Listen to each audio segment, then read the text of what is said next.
बाळासाहेबांच्या विषयी कधी जो आदराचा भाग आहे तो कधी कमी झालेला नाही. पण आता आता जमातीवर भाषा बोलणं बरोबर नाही, परंतु म्हटलं मी ज्या ट्रॅकमधून आलोय तो ट्रॅक हा सांगतो की एकदा चंदनाच्या पाटावर आणि चांदीच्या ताटावर उठलं की परत बसायचं नाही.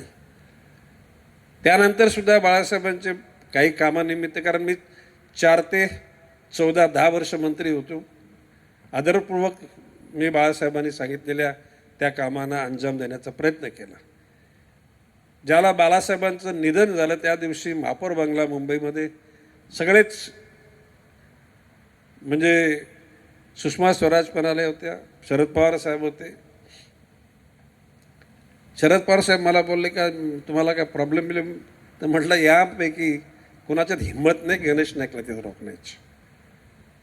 मी पालकमंत्री म्हणून, मंत्री म्हणून गेलो होतो, संजू नाईक खासदार म्हणून, संदीप नाईक आमदार म्हणून आणि सागर नाईक महापौर म्हणून 4घे जण आम्ही त्या ठिकाणी बाळासाहेबांना आदरांजली व्हायला गेलो होतो. हा क्षण इट इज रेकॉर्डेड आणि सगळ्यांनी बघितलेला आहे.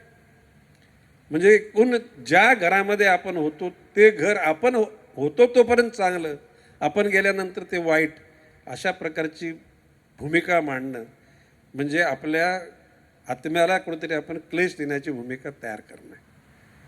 आता त्याच्यानंतर राष्ट्रवादीमध्ये आल्यानंतर 14 वर्ष, आणि मी तुम्हाला सांगतो की शरद पवार साहेबांनी अजूनसुद्धा गणेश नाईक जाण्याचं त्यांना खंत आहे. 4 दिवसापूर्वी साहेबांचा फोन आला होता काही घटकांना मदत करण्याचा. प्रश्न असा की माझी कटुता शिवसेनेतून निघालं बाळासाहेबांशी नव्हती.